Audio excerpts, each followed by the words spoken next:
Welcome to the Chasing Tomorrow podcast. Back on with Sean, coming to you live around the holidays here. Inspired by all that's going on, having fun, thinking about adventures, inspiration, coming off of a fantastic weekend where I got to spend time with Sean and his crew, experiencing something he'll talk to you about. And as I always like to tell everyone, Sean's probably the most positive person I think I've ever met. And he's taught me how to say fantastic all the time. So, Sean, how are you?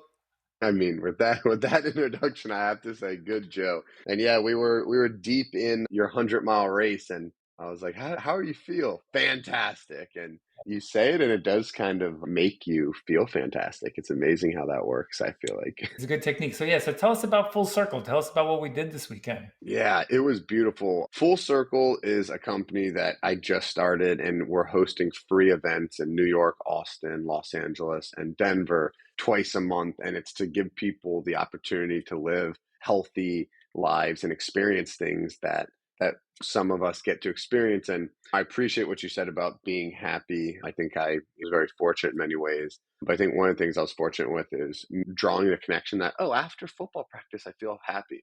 Oh, after that hard workout, I feel happy. And I started realizing like, hey, like this happiness, this constant energy is really what it is. And optimistic view is something that you can manufacture. And I use that word very specifically because I want people to think about it as an operation. And that's what we did this weekend. We did breath work, which was uncomfortable for a lot of people to sit still and quiet. We did a killer workout, which some of the people that thought breath work was easy got crushed by this workout. And then I bought 800 pounds of ice and we jumped in an ice bath. And Joe, it's funny. I think I'm going to give you a compliment and pick on you in the same sentence, but I was on the drive home. I said, it's funny how the ice challenged you, where Mm. seriously, I knew most of the people in the room. I would have said you, and I still would say you're the toughest person in the room. And it's funny how it's really important to be like diversifying your portfolio with finances, diversify your challenges, and you can create this happiness. And one more thing on the event, I noticed Mm. when we were playing drinking games at the end with orange and or red and green juices, and I noticed it was 50 people all in a room with no technology. Nobody had their phone out. No one was looking at their phone. Mm. Everyone was in deep conversations, laughing, smiling. It Mhm. was an absolute party. People were cracking up, having a great time. And there was no technology, no stimulation, no alcohol, no drugs, nothing. It was just good old fashioned fun. And that's really what we're trying to create. And hopefully we just get people to understand that they get to that mental state naturally. It was amazing. So yeah, I think for me, there's so many parts to showing up at a place. I mean, I knew you, but I knew no one else, right? I had to sort of fit in, and at the same time, everyone else had to. The support that instantly started, everyone getting teamed up, giving each other high fives, supporting each other through the different activities was amazing. You felt like you were part of something, and everyone was almost a stranger showing up. So that was really cool. I think that the point about ice is really interesting because I actually think that for me, it was an opportunity to try that level of discomfort and then understand it better. So maybe I didn't make it to a full 2 minutes, but I know if I went in the next time, I could make it longer, and the next time I could make it longer because each Yeah. time I would understand it more. Now, there's some people who just get right in and they're good at that, but it's always been a bit of my nemesis is, very cold conditions. But for even that, I didn't last as long. I didn't have the hesitation getting in. I wasn't standing on the side like, oh my God, I can't do this. Just got in. So it's getting familiar with that discomfort. That is what happened throughout that day, having people there supporting you, learning from it. So that's really cool. I think for me, it was just fun to do it all. Yeah, yeah, and you brought up a good point that like you just jumped in, you tried it, which I really appreciated. I was like, "Have you done this?" You're like, "Nope, not really." I was like, well, "Get on it," you know. But then, like you said, like it's there. There's no point or we're not competing against each Right, other, right. right? Mhm. That we're simply out there just trying to be the best. And like the fact that like you got in, you were in for however long. No one timed any of them, so it No. doesn't matter. And then you figured out, hey, I learned stuff and now I can go back and be better. That's all it is. Even if it's 1 second to 2 seconds or 1 minute to 2 minutes, it doesn't matter. So I really appreciate that. I think that's awesome. And yeah, I'm excited to do more. The only thing that could have made the event better is if you and me got more time to talk about this event we're trying to plan. And I don't know, journey, adventure. Something like that. We'll get to that in a second. But one of the things I thought was interesting, Sean, I'm just curious about the people who you brought together for this one. I haven't been to the other events. There seemed to be enough commonality and enough differences to make it interesting. So it wasn't like all CrossFit showed up who would be great at something that you were pushing weights around. It wasn't just a bunch of people who could jump on a treadmill and run faster. Was there any sort of architecture to the people, or was it people with a spirit? What were you looking for to get together for it? Yeah, there was no plan. Okay. There was not even a plan. And I think that kind of was the plan, to just let people that were naturally attracted to it sign up. So, right, this was our first event in New York. And without explaining the business plan, we will be able to recruit more people or more specific people if we choose down the road. Mhm. But we literally got the event. I said, hey, to the event owner, I said, tell your trainers and employees to invite whoever they want. Tell your gym guests or gym members they can come. Person that did the breath work, that led the workout. I said, hey, you guys can do this. The brands that sponsor, I said, hey, if you have anyone in New York or if you want to post about this, come on. Mm. You're welcome. I invited a couple like friends. I posted about it on my personal, and it really was a crazy split. It's like everyone brought like 5 people. And that's why, like, I surprisingly, Joe, I would say I knew about 5% of the people in the room. I mean, I did not know, and I didn't even know what was coming, what type of people were going to be there. I was really pleased with the diversity as well. And what I want is, I want this for the regular person. I don't even know what that means. I guess that means, right, like I want it to be just diverse. That's probably what I mean. All sorts of people, mindsets, ages, everything.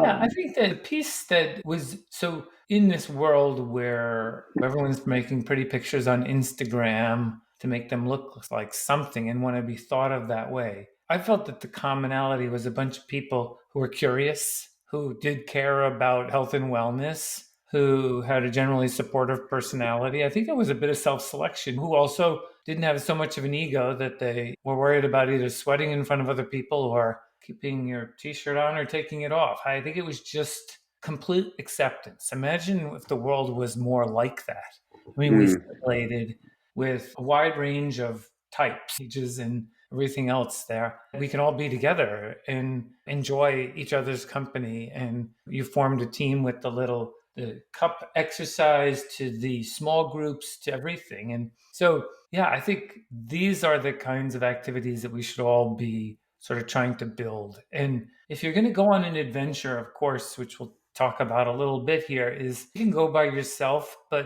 if you're going to go, maybe you should invite someone and get them interested in the confidence that came from others who were there who showed the way. I would say, Sean, you did a fantastic job coaching people in the ice bath. You have a lot of thank experience you. and you made people feel comfortable by explaining to them how to think, what to do, how to do better in there. And there's one video I saw where you were just like sort of gently hovering over people to just be there supporting them. Boy, if we had more of that, I know that comes naturally to you, but you do that well. I really appreciate that, Joe. That's the whole goal of Full Circle, and it's kind of the mission that I'm on. Is really where this came about was I was at that Running Man festival, right? It Mm, costs $3,000. It's Tuesday to Thursday. With travel, you have to take off the whole week. A lot of people think, oh, maybe I have vacation time. Most of the world's getting paid hourly, so that means I don't get paid for a week and have to spend money. It's like not even on the table for like most people. right. But when I was there, I left buzzing. Everyone I met, like the energy was so good, the activities were so good. And we are just like, there's no reason we can't create containers where everything is a little more open, a little more free. And even with like my speech in the beginning, my brother goes, dude, that sounded pretty good. Was that just like off the cuff? Or like I was like, not only was it off the cuff, I wanted it to be off the cuff. I wanted the the stutters, the maybe not completely linear thought. Because I just want, like, what was I going to like stand up on a podium and just like deliver like a perfect speech? Yeah. I want, like, I just want it to come from the heart, right? And that can't be pre-planned. And like the synopsis of the speech is basically like, guys, like there's no catch. There's nothing to buy here. There's nothing to sign up for. There's nothing to do. This is like an opportunity for everyone to just turn a normal Sunday into a memory, to make new friends, to experience new things. And that's kind of like what we did. And yeah, I hope, I know we're going to do more of these. I hope other people start to do things like this. But more importantly, one of my favorite lyrics from, it's actually a J. Cole song, is that the real revolution happens inside of you. And he Mm, talks about like, it doesn't matter, like, no like government change, right, is going to make people be more accepting. Like everybody needs to make change themselves. That is just for sure. Everyone needs to act this way in their daily life. Everyone needs to be proactive about supporting people. But yet last night I was at the gym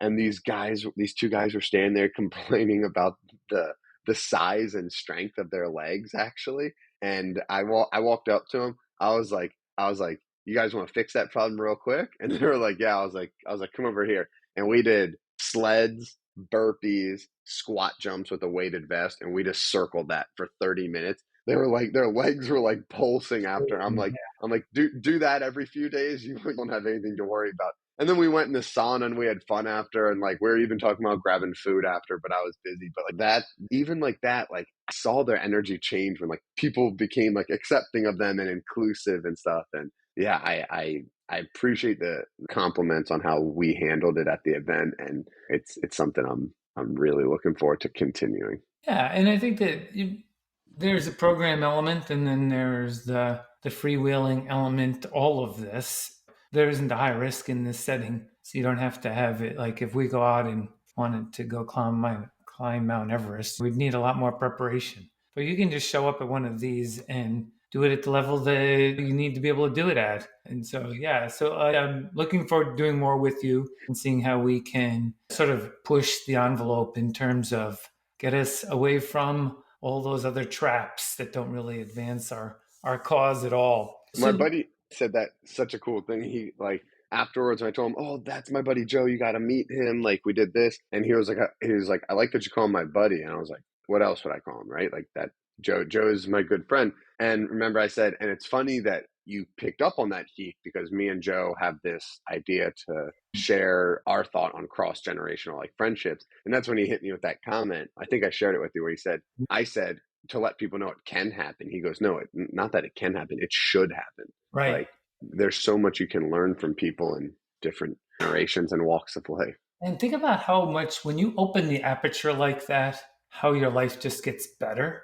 Right? It's like closed systems don't do much for life in general. I mean, whether it's in technology or community or life, the more the open the system, the more creative, the more possibilities, the more fun, the more support. I mean, it's a good thing. We should keep, if anyone listening, you know what I always say, like you don't need permission to live your own version of your life, but the better that you are as a role model for how you want life to be, the better life becomes more broadly, because we need to see more people out there creating events like this, showing up, having fun, and doing it again. And we're teasing a little bit out on this idea of the next adventure. So for all of you listening, I think that planning adventures is as fun almost as doing the adventure, and not trying to get to the answer too soon, but thinking about like, what do I want to do? Do I want to go out in the mountains? Do I want to go in the winter? Do I want to do the summer? Do I want to do multi-day? Do I want to go push hard for 24 hours? Where, when, how? And Sean and I have been having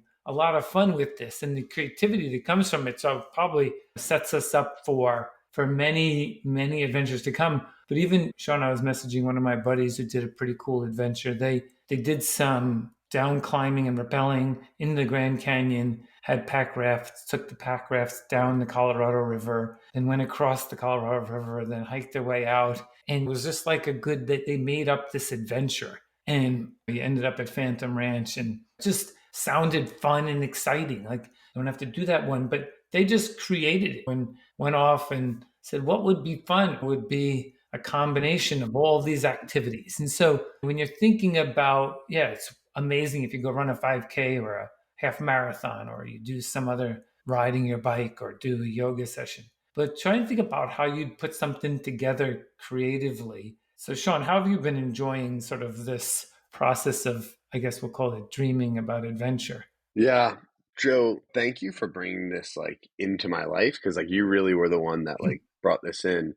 And I would just say that I think the exercise alone is not only fun, it's extremely rewarding because it's teaching you to dream big, right? Like I've noticed like 2 weeks ago when we were really thick in the, ideation of this, I started like looking at my business differently. I was like, why am I doing 4 events a month? I need to do 40 a month. It just like dreaming big and I'm not avoiding answering your question, but I also want to say like if you can do something that's fun, that's rewarding, right? That's the goal of life. Like when you hear someone like, "Oh, you're doing what you love." That's awesome. Well, like by planning this event, it's fun. We're doing what we love and it's rewarding. And I think it's really important for people to understand that planning this event isn't going to directly put money in my pocket, but it's going to change the way I think. That's going to increase the amount of love, memories, money, everything I have. So it's like, I just want to kind of like challenge people to look at work as not only things that just are direct revenue drivers and maybe things that help you acquire skill, like that long term thinking. Because I literally look at there's no better way I could spend my time than plan an adventure. Feels good and it's helping me build and reinforce a skill set that will directly support me as I like grow as an entrepreneur. Yeah, I think if we were to just, I think the integration, people always said work life balance. I actually think it's how about work life harmony instead, right? Because we should harmonize our activities across the 168 hours we have in a week in 52 weeks of the year and not think about just these hard lines between what we do, but think about how it's up to us to integrate them better. And the more harmony we have, the better. It doesn't even mean you have to be in a business that's fitness related if you like fitness.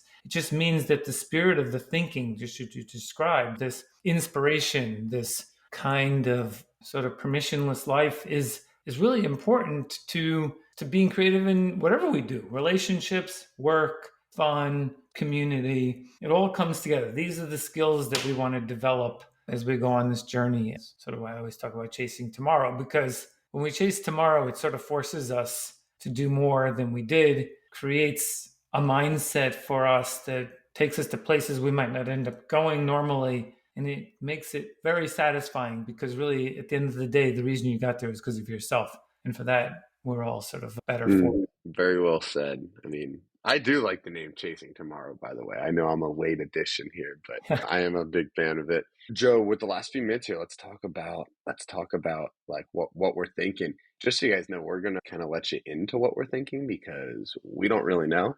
We I think the thought process, it might be good for us to touch on, Joe, but it also might be good to share with people. We kind of defined we want to do something really physically and mentally challenging. I think we've kind of defined we want the duration to be at least about 24 hours or more, a multi-day event. We're both kind of, let's call it on foot athletes. So running, hiking, climbing. I don't think we would get too technical with climbing, but I think we can. Something that made me just smile, Joe, was I kind of just felt like I wanted to do it soon to build on the momentum. And when I said to Joe, like we started bouncing some ideas and some were like late, like I didn't even tell Joe that like I want to do it in like next like 3 months, 4 months, and we talked about Denali, which would be best to do in like 9 months. And Joe was like, "That's an and like we can do something now and do that. Like there's no reason we can't." And again, that's just a beautiful way, Joe. That's something that the way you think is really really beautiful in that sense. Don't ever lose that because that's just awesome. But it's something to think about, right? That we limit ourselves a lot, right? So that's another one is time, right? We want to do it next 3 4 months, 5 months. We just want to get her done. Like we're doing it. Like let's do it. And then we've talked about what Kagua, which is the tallest mountain in South America. I don't know how Mhm. to say it. We talked about something that I would probably need to put more detail to, like a high elevation route in Patagonia. You brought up the rim to rim to rim to rim to rim in the Grand Canyon. Until we can't go anymore. Yeah, yeah. Pretty I spectacular. don't think a lot of people do that. Oh, and that was the other thing. We wanted to make sure, It's something that not a lot of people do. It's very unique, and probably no one will be attempting it while we're out there to Right. make sure that there's kind of peace and quiet. Yeah. Maybe the last point, Sean, and then we'll wrap here, is that I think as you go through this process, you have to allow yourself to not hold any of the ideas too hard until you start to narrow them, because that's the creative process. So from Aconcagua to Patagonia to rim in the Grand Canyon, all of those are great ideas. And no one's, when we go through the process, no one says, oh, I don't like that or I do like that. You actually just let them float and see which meet the criteria more in life and how it fits. But one of the other things we're really thinking hard about is, in addition to multi-day, is like, what can you do in 24 hours? And I just leave you with one quick story. So when we were at your event on the weekend, I said, hey, to your brother, I said, Sean and I might do rim to rim as many times as we can in 24 hours. And he's like, oh, does it have to be a physical activity? I said, no, you can do anything you want for 24 hours. So, well, maybe I could play guitar for 24 hours. Wouldn't that be cool? That would be hard for me to do. And all of a sudden, our thinking got your brother inspired to think about playing guitar 24 hours, like in an instant. And so we sometimes do things for ourselves, but they reflect back out to the community that we're part of. And it can create opportunities for them to think big too, which is really what, at the end of the day, would be great for all of us. Yeah. Yeah. Absolutely. We'll Absolutely. see. I need to talk to Jeffrey about that. I got to tell you, I did look up on the fastest known time, and I pulled it up right here. The most someone's done documented on here was so rim to Mm-hmm. rim. So you get back to where you start 5 times. So, Yeah. and that took 3 days. It looks like the world record for rim to rim to rim to rim to rim. Again, like 2 out and Yep. backs or 4 passes. The self support time, which is how I'd envision we would do it, is about 24 hours. That could be like about what we're thinking on that. But yeah, I Very agree with good. you. It's funny. Like you're the one that said, "Hey, let's do something wild," right? And then I realized I'm like shy about bringing it up. I'm like, like I don't want to bring this up, like scare him, whatever. And you've created such a space, Joe, where it's just like, dude, just throw things at the wall. Like, what am I going to say? No. Like, Right. it's not like we're going to do all of them, but like we need to think big. And I even looked into flight costs to charter flights from Patagonia to Antarctica and do like a Yeah. multi-day trek, or do the tallest mountain in South America. I started looking at a trail. It's only 80 miles from the sea. I say only. It's 80 miles from the sea, but it's like I was like, imagine going from the sea to the tallest place outside of the Himalayan mountains. Like that would be such an epic thing. And even just look, I'm like lit up just like thinking about it. It's like, and maybe that's all that needs to come from it. And that's fine. So many benefits. All right. Well, I think we're going to cap it there. For all of our listeners, do your brainstorming, your thinking, chase your tomorrow. Let's keep having some fun. Sean's going to keep doing this with me for evermore. We have no end. We're just going to keep brainstorming, thinking, having fun, living the best version of our lives. Sean, thanks for being on the journey with me. It's a real pleasure. Yeah, Joe, thank you too.